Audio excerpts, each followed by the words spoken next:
Hello, I'm Audrey Tang, Taiwan's digital minister. I would like to share something that Dr. Tsai Ing-wen, our president, said during her first inauguration speech. She's on her second term now.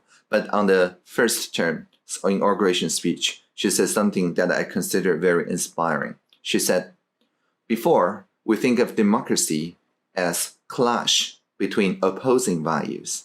But now, we need to think of democracy as conversation between many diverse values."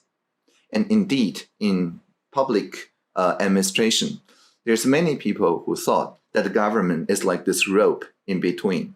For example, one side may be the economic sector, want to develop industry, and the other side may be the people caring about the environment and the sustainability, and there were intention of against each other, and it's the public servants in the middle that need to absorb all the tension.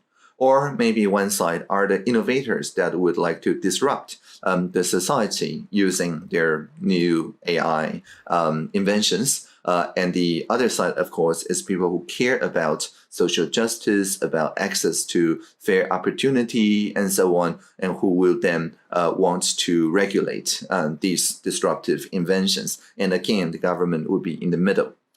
But previously, when each innovation still have a person, a representative speaking, either as a leader of a union or a leader of an association, leader of a parliamentary group, or so on, that was manageable.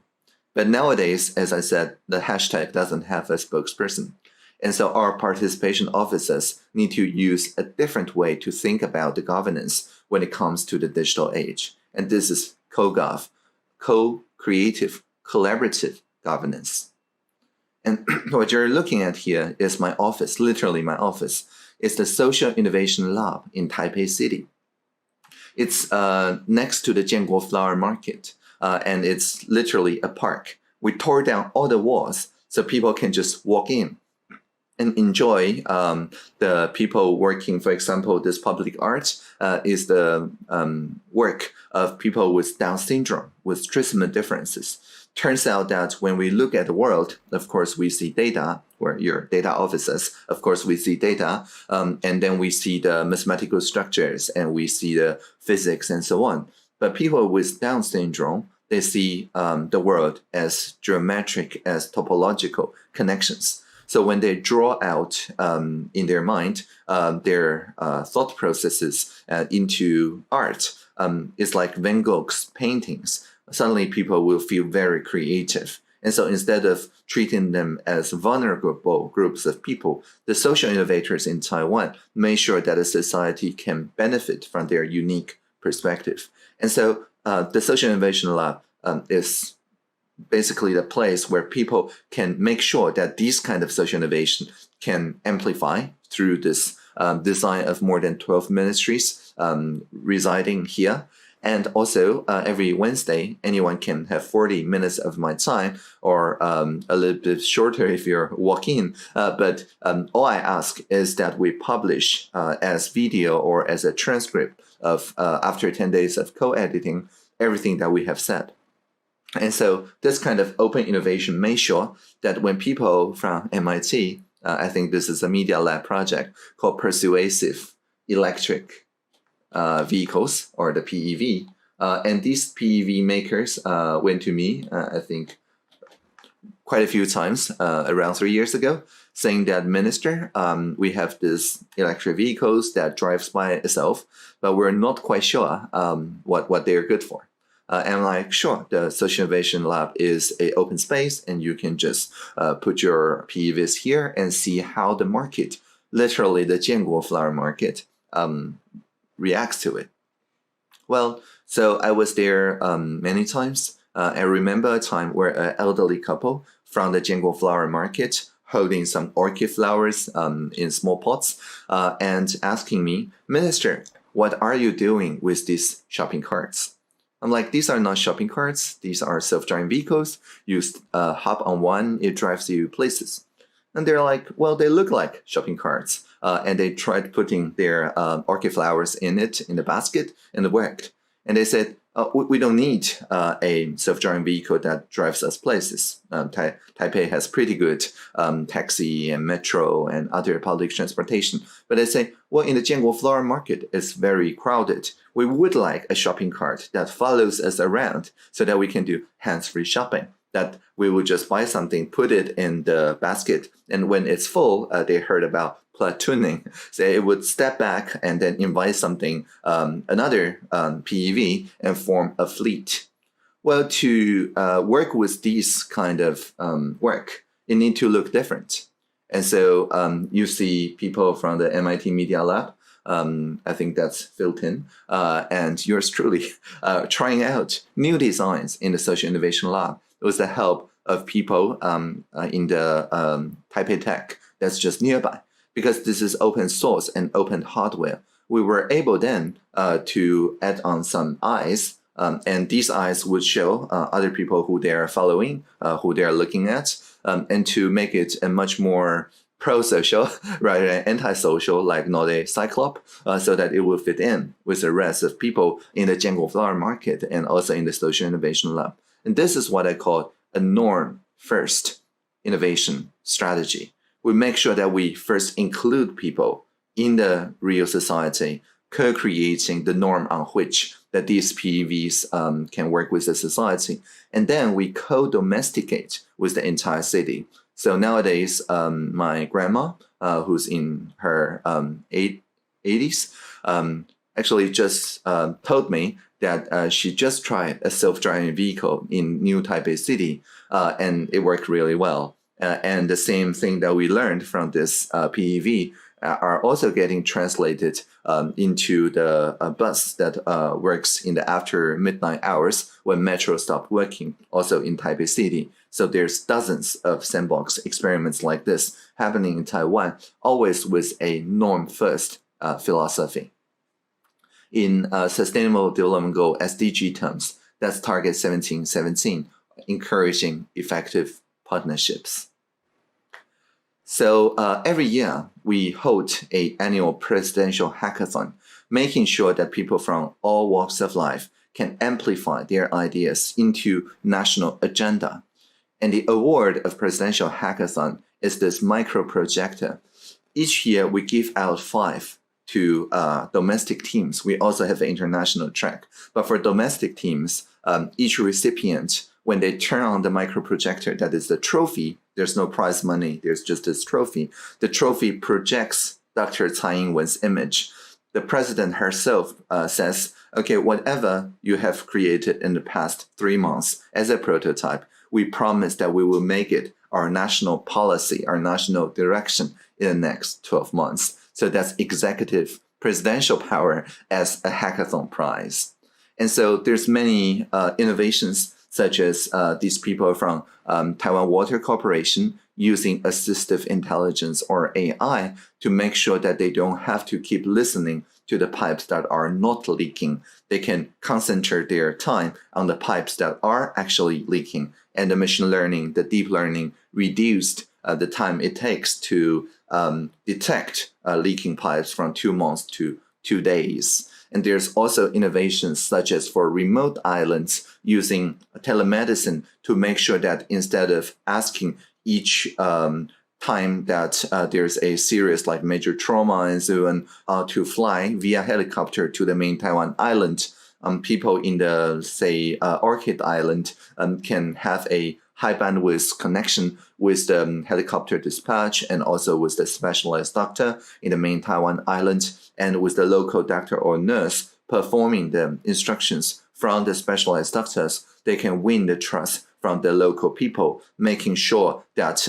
they are trusted by the local people and they don't have to send every patient through helicopters. We also change our telemedicine laws for that.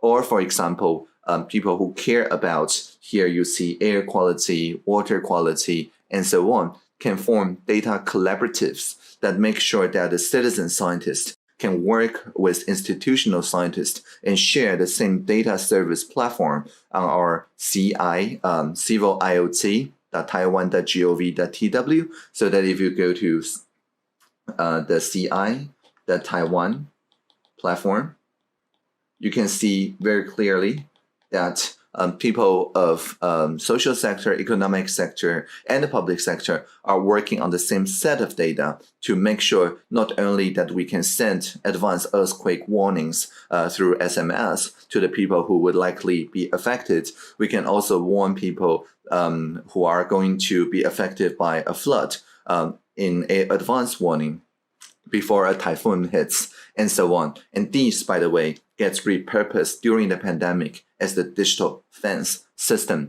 that works with what people already understand, which is cell phone tower triangulation and SMS messages, rather than forcing them to install an app or turn on the GPS. So again, we use the data collaboratives that are trusted because it's co-created with civil society for counter-pandemic purposes. And one of the most popular maps from Finzhenkiang, Jiangmingzong in Tainan City was also basically repurposing this air quality map to show mask availability.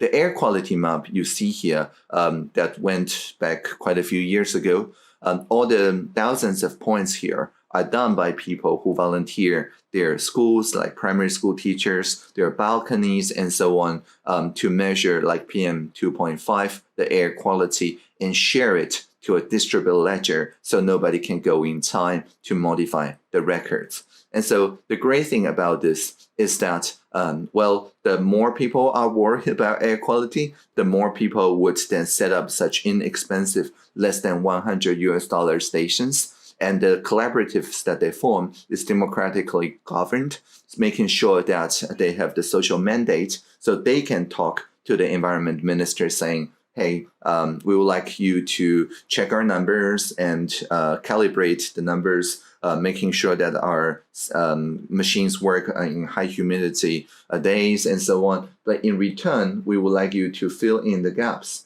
the places around here that doesn't have a measurement device. Well, that was because these are industrial parks or private lands that, of course, the primary school teachers cannot break and enter and install. And so it turns out we own the lamp in those municipal governments, as well as in the science parks, industrial parks. So we just use their design and then added such weather stations, micro weather stations in the industrial areas, again, contributing like a puzzle from all the different sites to make sure that we not only educate our K-12 students in data stewardship, which is very hard to teach from a consumer's perspective, but very easy if they start operating their own air boxes. And the global citizenship and sustainable development, like climate science, is also a major curriculum item in Taiwan. And we also work with anyone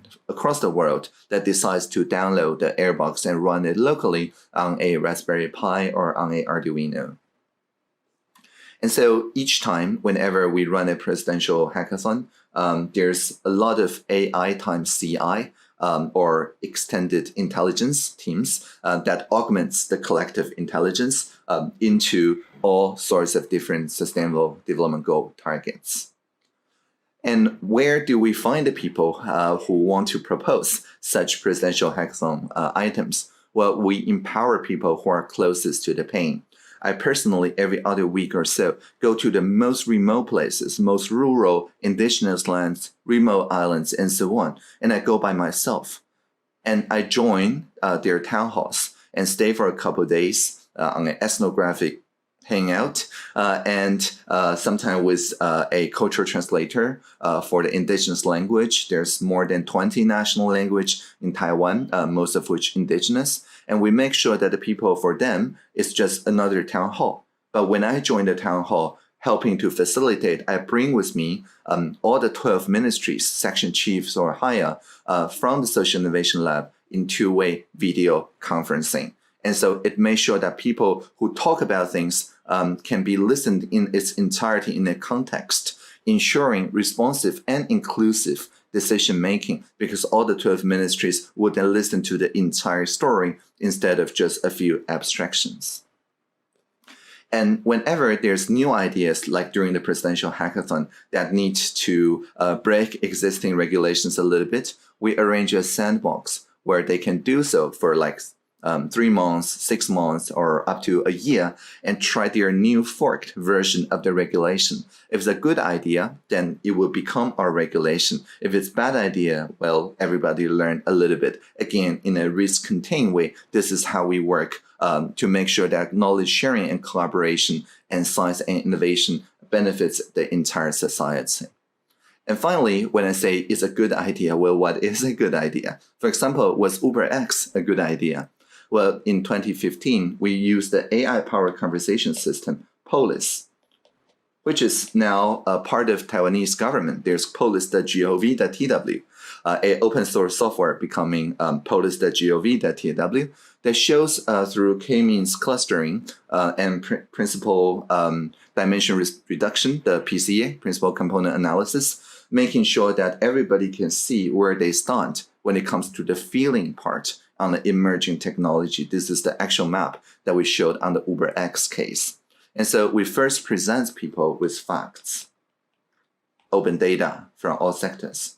And then we use Polis to ask people's feelings. There's no right or wrong. For the same fact, I can feel happy, they can feel angry, and it's all okay. And after those feelings gets resonating with each other, then we can say the best ideas are the ideas that take care of people's feelings. And finally, we turn them into decisions. And so the experience of Polis is like this. You can see one sentiment from your fellow citizen, like passenger liability insurance, very important for UberX. If you agree, you would move toward me a little bit. If you disagree, you will move afar. However, there's no reply button, so there's no point for trolling. That you can't control it without a reply button. So you can just share what you feel with each other. And after 3 weeks, we always get this picture. And this may be the most important picture of this entire hour of talk.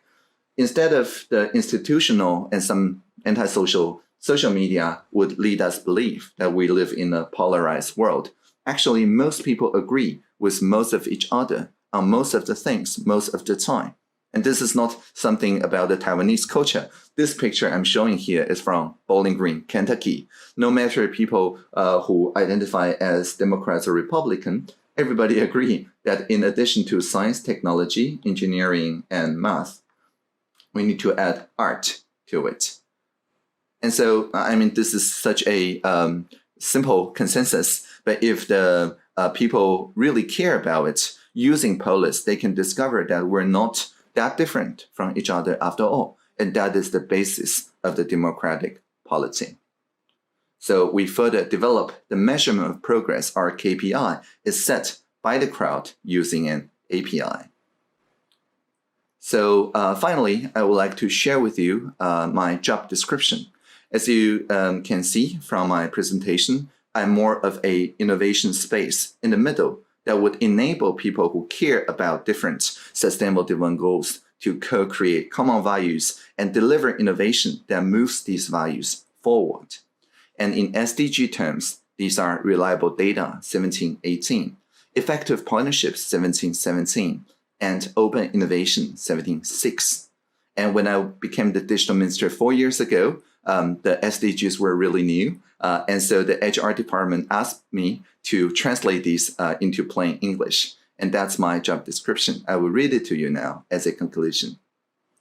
When we see the Internet of Things, let's make it an Internet of Beings. When we see virtual reality, let's make it a shared reality. When we see machine learning, let's make it collaborative learning.